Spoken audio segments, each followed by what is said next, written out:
고래일 사장님. 네. 제가 그 혁신안 보니까 비핵심 기능 621명 줄인다고 그랬어요. 네. 이 비핵심 인력을 줄이고 어떻게 하시려나 보니까 민간 입탁 확대하겠다 이렇게 이야기를 했습니다. 예. 예. 이게 뭐 돈 줄이기 위해서입니까? 예, 전체적으로 인력하고 인력을 줄이는 데 초점이 맞춰져 그러니까 있는 통합을 하세요. 그러면은 네. 인력 감축의 몇십 배 예산 낭비를 줄일 수 있지 않습니까? 네. 우리 의원님들이 가장 중요하게 말씀하시는 게 안전이란 말이에요. 이 비핵심 기능을 축소하는 건 안전과 관련이 없습니까? 네, 저희들 비핵심 업무 안전과 무관한 비핵심 업무입니다. 이제 그렇게 말씀하시면 안 되는 거예요. 제가 2021년 이후 철도 사고 유용별 건수를 한번 봤어요. 네. 지금 줄이겠다는 게 뭐냐? 조명, 건널목 등 시설 관련된 분들, 선로변 환경 정비하는 분들, 역 운영하는 분들 이런 분들 줄이겠다는 거예요. 근데 한번 보세요. 철도 사고 유용 건수, 건널목 사고 2위예요.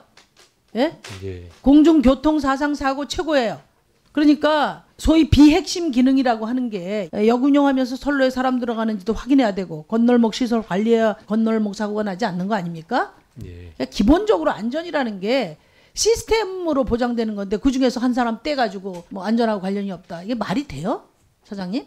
좀 내부적으로 검토 더 하겠습니다. 예, 이거 말도 안 되는 얘기를 자꾸만 이렇게 하면 곤란합니다. 그렇게 해서 시민들 그 사고 나면 누가 책임질 거예요, 맨날. 그다음에 또 하나 보니까 자산 매각 계획도 제출하셨어요. 예. 용산 정비창 부지, 주요 역세권 부지, 민자 역사 예. 다 좋은데 어떤 주거 공공성이나 이런 것들을 확보하기 위해서 예. 부처 간이나 또는 지자체와 정부 간에 교환하는 건 괜찮은데 여기 예를 들면 롯데 역사, 하나 역사 이런 대기업의 금싸라기 땅 팔아넘기는 거 아닙니까 이거? 이렇게 역세권 다 팔아넘기면 어떻게 뭐 역세권에 청년 원가 주택을 만들고 청년이나 시민들이 들어가 살 수 있겠어요? 말 끝마다 윤석열 정부는 역세권에 뭐 공공주택 만들어준다고 하는데 이러면 안 되지 않습니까? 저는 이게 지금 윤석열 정부의 공공기관 혁신이 시민안전 위협이고 또 비정규직 고용을 희생하고 그런 외주하잖아요. 그리고 알짜 자산 재벌에게 매각한 민영화하면 안 된다 이 말씀 드리고요. 거기 보면 지금 코레일 네트워크스가 운영하는 역사가 49%, 비정규 역사가 반이고 정규직 역사가 반이에요. 근데 이번 혁신안은 이 정규직 역사를 다 비정규직 역사로 바꾸겠다는 거거든요. 근데 이 비정규직 역사는 어떠냐면 똑같은 근무를 하는데 임금은 47%예요. 그리고 정규직 역사는 2인 1조가 4조 3교대로 운영이 되는데 여기는 6인이 배치되니까 2인 1조 근무가 사실상 불가능해요. 얼마 전에 신당동 사건 못 보셨습니까? 네. 그다음에 제가 한 가지 더 지적을 드리는 거는 제가 코레일 네트워크스 자료를 보니까 인건비 항목으로 돈을 받았는데 이게 전액 노동자들에게 지급되지 않았어요. 네. 1분만. 네. 특별히 드리세요. 이게 도대체 왜 인건비 항목을 가지고 노동자들에게 인건비를 다 지급 안 했나 이렇게 보니까 그중에 114억은 퇴직금 4대 보험료를 적립한 것 같아요. 그건 뭐 그렇다고 치고요. 나머지는 운영비용, 일반관리비, 이윤 이렇게 전용을 했어요. 이거는 코레일에 별도 지급하고 있는데 이런 항목들이 이렇게 전용되는 것이 감사 대상이 아닌지 제가 묻고요. 그다음에 이 돈이 어디로 갔나 보니까 철도공사 배당금으로 갔어요. 그러니까 배당금이라는 거는 뭐 이익이 남아야 배당하는 거 아니에요? 노동자들 임금을 중간 착취해가지고 그걸 배당으로 받는 게 맞습니까? 비정규직 노동자 저임금 구조로 내몰고 그 최저임금 수준의 임금 구조를 또 중간 착취를 해서 떼먹고 이렇게 하는 외주화하겠다는 거 아니에요 지금? 네트워크스 간사님 어디 계세요? 없습니까? 철도공사 간사님 이렇게 중간 착취해도 되는 겁니까? 감사 안 해보셨어요? 저 임금 떼가지고 배당금 받고 되는 거예요? 말씀해보세요. 의원님께서 자료를 주시면은 저희들이 상세하게 검토를 해서 무슨 말씀을 하세요? 이거 지금 거기 회사에서 온 자료인데 자료도 안 보셨어요?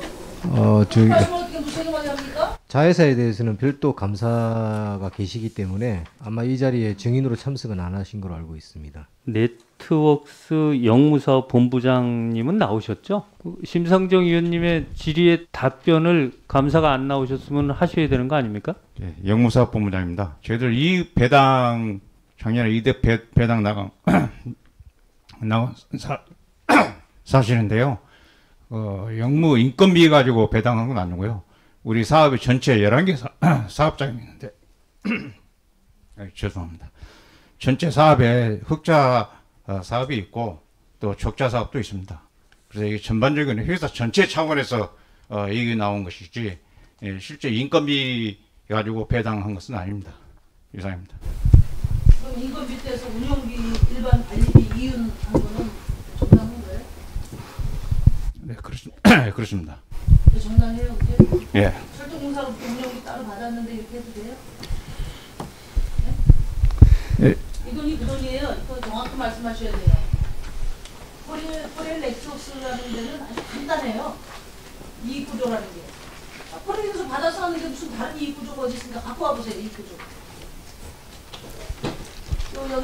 여기서 함부로 허위 증언하시면 안 됩니다. 사장님, 이 부분에 대해서 네. 명확한 규명을 해주세요. 참고로 말씀드리면 의원님 저희도 저기 KN이 영무 쪽이 굉장히 그 임금이 낮다는 것을 알고 있고요. 그래서 저희들이 가능하면 또 영무에 계시는 분들한테 좀 임금을 더 좀 저기 매년 그 할애를 해서 다른 계열사처럼 80%에 맞추도록 최선의 노력을 다하겠습니다. 그 임금조차도 다 중간 착취해가지고 무슨 배당금이니 뭐니 떼먹으면서 그런 말씀이 나오세요? 다시 들여다보겠습니다, 의원님. 예.